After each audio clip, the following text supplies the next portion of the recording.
রাধে রাধে, জয় নিতাই। আবার একটা নতুন ভিডিও নিয়ে হাজির হয়ে গেছি। আজকের একদম অন্যরকম, যে মহালয়া কবে, মহালয়ার দিন কি পড়েছে, মহালয়াতে কি কি খাবে, কি করবেন, সবটুকু আজকে তোমাদের সাথে শেয়ার করব। মহালয়ার দিন কিন্তু আমরা মা দেবী, মা দুর্গার চক্ষুদান করে থাকি এবং ওই দিন সমস্ত পিতৃদেবদের তর্পণ করা হয়। ওই দিনই লাস্ট পিতৃ তর্পণ করার পরে মাতৃরূপে আহ্বান করা হয়। সকাল সকাল মহালয়ার দিন সকাল সকাল বিছানা থেকে ঘুম থেকে উঠে ওই বাসি বিছানায় মাকে একটু স্মরণ করে নেবেন। মা সবাইকে ভালো রাখুন, সুস্থ রাখুন, এই কামনা করে তারপরে ভূমি মাকে প্রণাম করে তারপরে দিনটা আমরা শুরু করব। সকাল সকাল স্নান সেরে নিতে হবে, দিয়ে পুজো পাঠ করতে হবে এবং মুখ্য ঘরের দরজার সামনে পরিষ্কার পরিচ্ছন্ন করতে হবে, জল দিয়ে ধুয়ে রাখতে হবে। কারণ মুখ্য দ্বার হচ্ছে ভগবানের বাস। মুখ্য দ্বারকে জল দিয়ে পরিষ্কার করে ধুয়ে দিতে হবে এবং ওখানে চটি, ছিঁড়া জুতা, কাপড় ওগুলো কিচ্ছু রাখতে হবে না। পরিষ্কার পরিচ্ছন্ন করে সকাল সকাল রেডি করে রাখতে হবে। আর মহালয়া পড়েছে, মহালয়া 15ই আশ্বিন 1401 অক্টোবর 2024। ওই সালে সবাই পরিষ্কার পরিচ্ছন্ন এবং থাকবেন। ওই দিন কিন্তু মা দুর্গার চক্ষুদান করা হয়ে থাকে প্রত্যেকটা মণ্ডপে মণ্ডপে। ওই দিন সবচেয়ে ভালো দিন অমাবস্যার দিন, কিন্তু ওই দিন আবার খুব একটা সূর্যগ্রহণ পড়েছে। ওই দিন সকাল সকাল উঠে ঘর দর পরিষ্কার পরিচ্ছন্ন করে নিজের ঠাকুর ঘরে সুন্দর করে মায়ের পুজো করতে হবে। ফটো থাকুক বা ভালো করে সুন্দর করে পুজো করতে হবে। মহালয়ার দিন আবার সূর্যগ্রহণ পড়েছে। আরম্ভ হচ্ছে 2রা অক্টোবর বুধবার রাত্রি 9টা বেজে 13 এবং গ্রহণ স্থিতি রাত্রি 12টা বেজে 24। গ্রহণ সমাপ্তি বুধবার রাত্রি 3টে বেজে 17। ওই দিন অনেক রাত্রে তারা তো ঘুমিয়ে যাবে, যারা প্রেগনেন্ট লেডিস তারা কিন্তু অনেক নিয়ম নিষ্ঠা রাখতে হয়। সূর্যগ্রহণ অনেক দিন পরে এই অমাবস্যা মহালয়ার দিন পড়েছে। যতক্ষণ সূর্যগ্রহণ থাকবে ততক্ষণ কিন্তু যারা প্রেগনেন্ট গর্ভবতী মহিলারা ঘুমাবেন না বা কিছু খাবেন না, একটু লোহা রাখবেন বা আগের দিন তুলসী পাতা তুলে নিজের কাছে রাখবেন। গ্রহণ লাগার আগে যতটা চেষ্টা করবে খাওয়া দাওয়া কমপ্লিট করে নিতে এবং সাথে একজন গর্ভবতী মহিলার সাথে একজনকে থাকার নিয়ম। জল যদি অতিরিক্ত খাওয়ার ইচ্ছে করে তার আগে থেকে তুলসী পাতা জলে খাবারে ফেলে রাখলে তখন কিন্তু খাওয়া যেতে পারে। অমাবস্যার দিন সকাল সকাল গঙ্গা স্নান করুন, সেখানে পিতৃ তর্পণ করুন। যত লোক মাত্র মারা গেছে সবার নাম গোত্র করে পিতৃ তর্পণ করে পিণ্ড দান করে ব্রাহ্মণ ডেকে বা নিজেরা কালো তিল, অখণ্ড আতপ চাল, ফুল দুর্বা দিয়ে গঙ্গার কাছে স্নান করে তারা পিতৃপুরুষের নাম ধরে সেখানে পিণ্ডদান করেন এবার জল দান করেন। এটা হচ্ছে পরম্পরা, যুগ যুগ ধরে চলে এসছে। মহালয়ার দিন পর্যন্ত এতে শেষ হচ্ছে। সেখান থেকে মাতৃ আহ্বান শুরু হয়, তাই মহালয়া শুরু হয়েছে।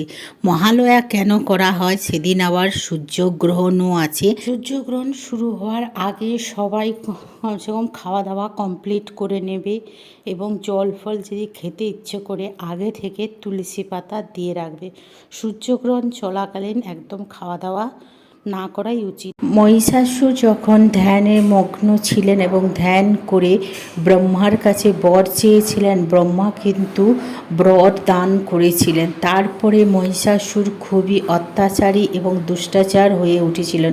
দেব দেবতা নরগণ সবার উপরে অত্যাচার শুরু করেছিলেন। তখন দেবতারা অতিষ্ঠ হয়ে মহামায়ার আহ্বান করেছিলেন। মহিষাসুরকে বধ করার মতন কারুর ক্ষমতা ছিল না। যেহেতু নারীর হাতে মৃত্যু আছে, তাই মহিষাসুর জানতো না যে নারীর হাতে মৃত্যু, তো কোনো দেবদেবতা তাকে মারতে পারছিল না। তাই দেবীর মহামায়ার আহ্বান হয়েছিল। সেদিন থেকে 9 দিন 9 রূপে মায়ের পুজো হয়, নবরাত্রি হয়। নবরাত্রির সময় কিন্তু শাকাহারী এবং নিয়ম নিষ্ঠাতে থাকা উচিত।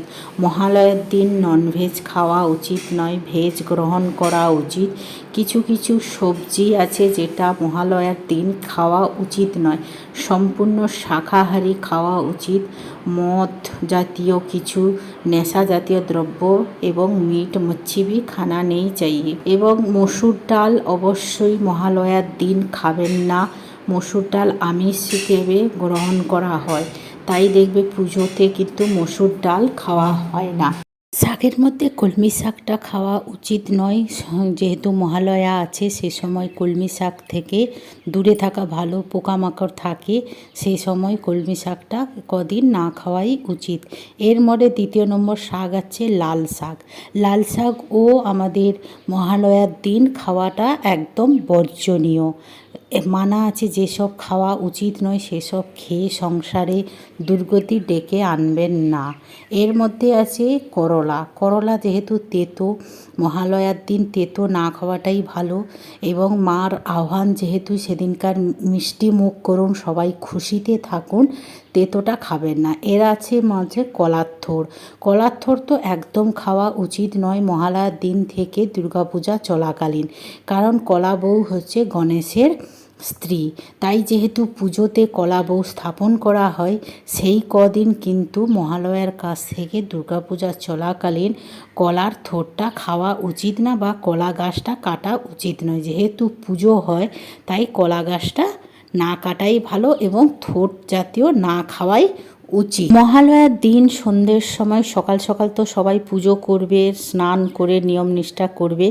সন্ধ্যার সময় কিন্তু ঠাকুর ঘরে প্রদীপ প্রজ্বলন করবে এবং মুখ্য দ্বারে একটা বড় প্রদীপ জ্বালিয়ে রাখবে উত্তর পূর্ব দিক করে, যেটা সারা রাত যেন প্রদীপের শিখাটা জ্বলে সেদিকে একটু ধ্যান দিতে হবে।